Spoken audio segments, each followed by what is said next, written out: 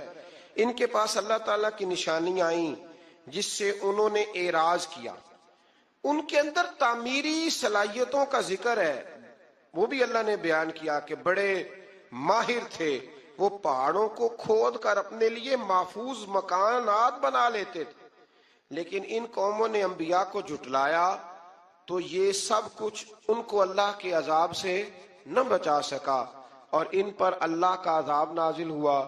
آج میں قرآن مجید کی نعمت اور سورہ فاتحہ کا خاص طور پر ذکر فرمایا گیا، بہت بڑی شفا والی سورت ہے سورت فاتحہ، اور کافروں کے انجام پر رنجیدہ نہ ہونے اور مسلمانوں پر اپنی ساری محبت نچھاور کرنے کا بیان ہے۔ اس سورت کی آخری آیت میں فرمایا کہ اپنی آخری سانس تک اللہ تعالیٰ کی عبادت کرتے رہیں، بتایا کہ آخری سانس تک اللہ تعالیٰ کی عبادت، تو وہ ملانکی تے جان گے جڑے کہنے نماز ہی کوئی نہیں، دربار کے ساتھ مسجد ہی کوئی نہیں، چکر ہی کوئی نہیں۔ او خدا کے بندو، عبادت کا پہلا درجہ ہے۔ اگر میرے رسول پاک شدید علیل ہو اور 2 صحابہ کے کندھوں پہ ہاتھ رکھ کے بظاہر سہارا لے کے بھی حضور نماز کے لیے پہنچ جائے تو کون سی طریقت پہ عمل کر رہا ہے؟ آخری سانس تک رب کی عبادت کرو۔ یعنی میرا دل کرتا ہے کہ اس آیت کے بعد دعا مانگیں کہ یا اللہ جان بھی اس وقت نکالنا جب سجدے میں ہو، اور یا اللہ دنیا سے اس وقت لے کے جانا جب تیرا ذکر جاری ہو، یا اس وقت لے کے جانا جب تیرے نبی کی نعت پڑھ رہے ہو یا سن رہے ہو، عبادت میں لے کے جانا، عبادت میں، کیونکہ وہ کہتا ہے نا آخری سانس تک میرا ذکر کرو۔ اللهم صل على محمد وعلى آل محمد كما صليت على إبراهيم وعلى آل إبراهيم إنك حميد مجيد اللهم بارك على محمد وعلى آل محمد كما باركت على إبراهيم وعلى آل إبراهيم إنك حميد مجيد. آیت نمبر 37 میں اس واقعے کا ذکر ہے جب ابراہیم علیہ السلام اللہ کے حکم سے حضرت ہاجرہ کو اور حضرت اسماعیل علیہ السلام کو مکے کی بے آب و گیا زمین میں چھوڑ کے آئے، اور رخصت ہوتے وقت اللہ سے دعا کی کہ اے ہمارے رب، میں نے اپنی بعض اولاد کو تیرے حرمت والے گھر کے نزدیک بے آب و گیا آبادی میں ٹھہرا دیا ہے تاکہ وہ نماز قائم رکھیں، تو لوگوں میں سے بعض کے دلوں کو ان کی طرف مائل کر دے تاکہ وہاں آبادی ہو جائے، اور ان کو پھلوں سے روزی عطا فرما. یہ مکے میں جتنی برکتیں حضرت ابراہیم کی دعا کی برکت سے ہیں. جو پھل آپ کہیں نہیں دیکھیں گے وہ بیت اللہ شریف جا کے دیکھیں گے. کسی شہر میں 5000 بندہ اضافی آ جائے نا، 5000 پکوڑے بھی ختم ہو جاتے ہیں، ہوٹلوں سے نان نہیں ملتے. چلو یہ والی مثال رہنے دیتے، وہ والی دیتے ہیں جو آپ کو جلدی سمجھ میں آ جائے. یعنی گیس بند ہو جائے تو ہوٹل سے روٹی ہی نہیں ملتی. ہوتا ہے کہ نہیں ہوتا؟ تندوروں پہ رش پڑ جاتا ہے، حالانکہ وہی آبادی ہے روز والی. تو کسی شہر میں 5000 بندہ آ جائے نا تو قلت ہو جاتی ہے. تو مکہ وہ شہر ہے جس میں لاکھوں آ جاتے ہیں. 50 لاکھ بندہ حج پہ اکٹھا آتا ہے، پر آپ فرماتا ہے کھاؤ ختم نہیں ہوگا، اس لیے کہ میرے خلیل نے دعا مانگ لی ہے. 50 لاکھ بندہ، راشن بڑھ جاتا ہے. مجھے بھی اللہ نے کئی دفعہ موقع دیا ہے، ایسا کبھی نہیں ہوا کہ روٹی کم پڑ گئی ہو. 2 کھلاؤ تو 6 کھا لیتے ہیں. یہ نظام ہے. حضرت ابراہیم نے دعا کر دی، کرنے والے نے بھی کمال کی اور قبول کرنے والے نے بھی کمال ہی کر دی قبول کرنے والے نے. آیت نمبر 39 سے ابراہیم علیہ السلام نے بڑھاپے میں حضرت اسماعیل، اسحاق جیسی اولاد کے عطا کیے جانے پر اللہ کا شکر ادا کرتے ہوئے یہ دعا کی ہے کہ اے رب، مجھے ہمیشہ نماز قائم کرنے والا بنا دے، اور میری بعض اولاد کو بھی. اے ہمارے رب، ہماری دعاؤں کو قبول فرما. اے ہمارے رب، مجھے، میرے ماں باپ کو اور سب مومنوں کو قیامت کے دن بخش دے. یہ کون سی دعا ہے؟ رب اجعلنی. یہ دعا ہے، یعنی نماز پڑھ رہے ہیں تو ساتھ کہہ رہے ہیں یا اللہ مجھے بھی قائم رکھ نماز پہ، اور میری اولاد کو بھی نماز کی توفیق دے.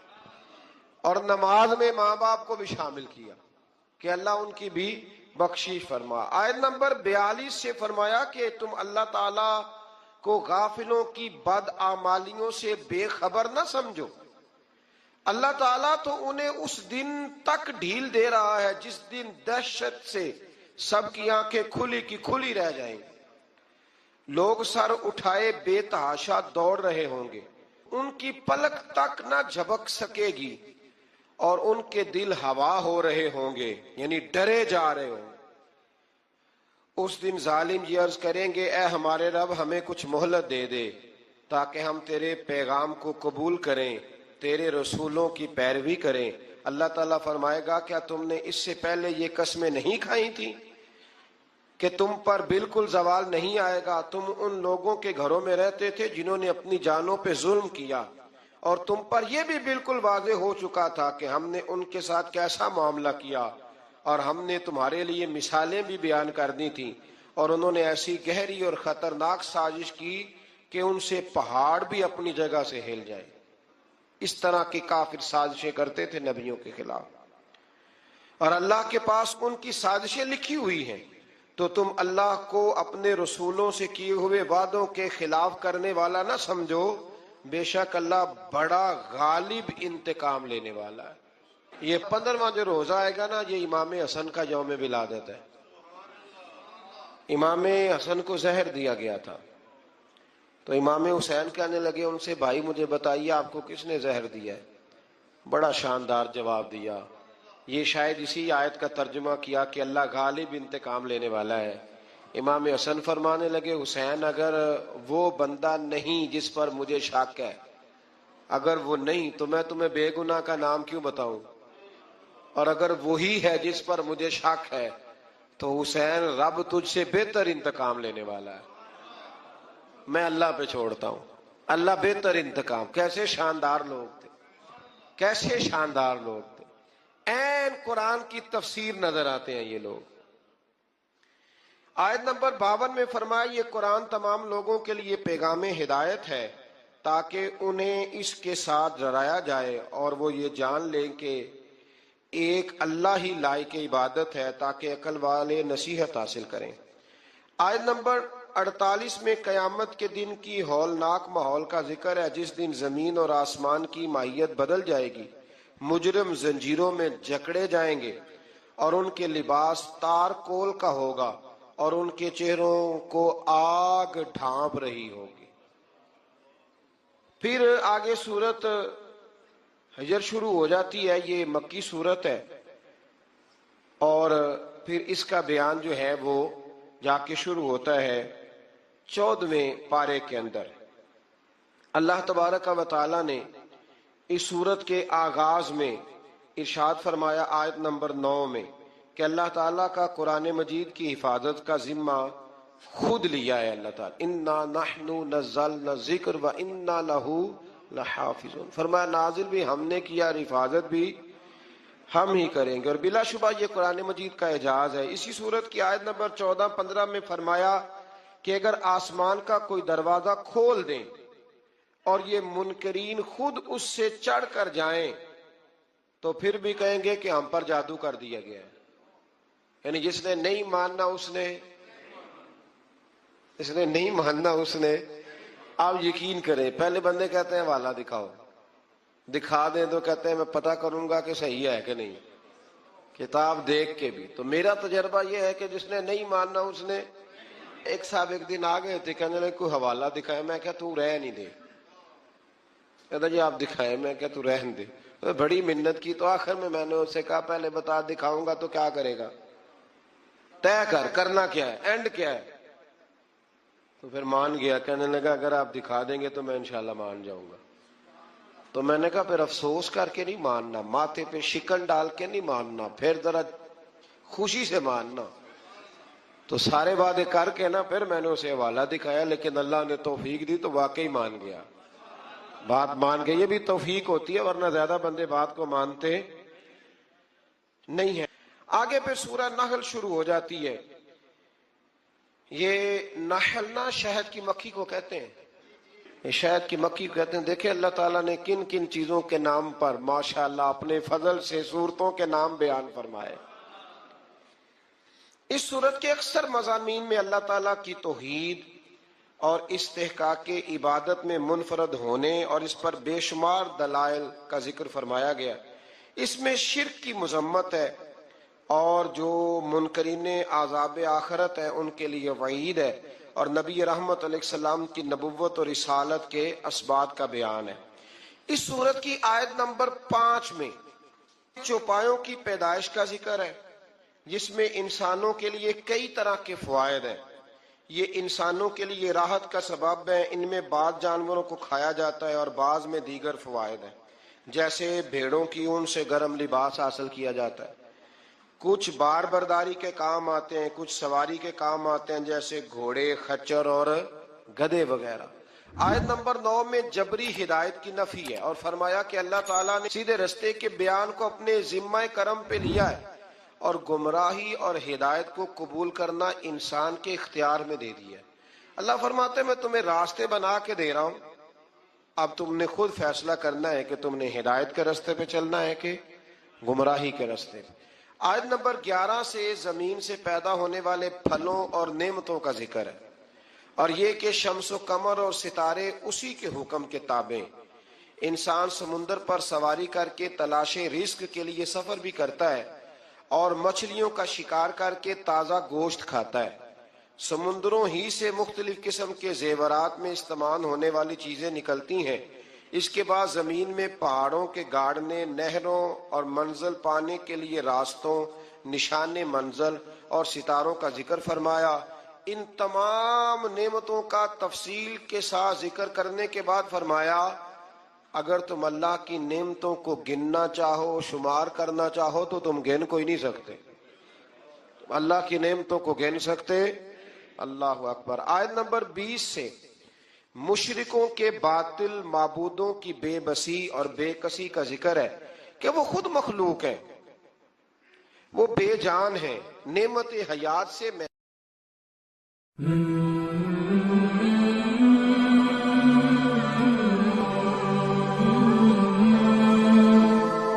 Mm-hmm.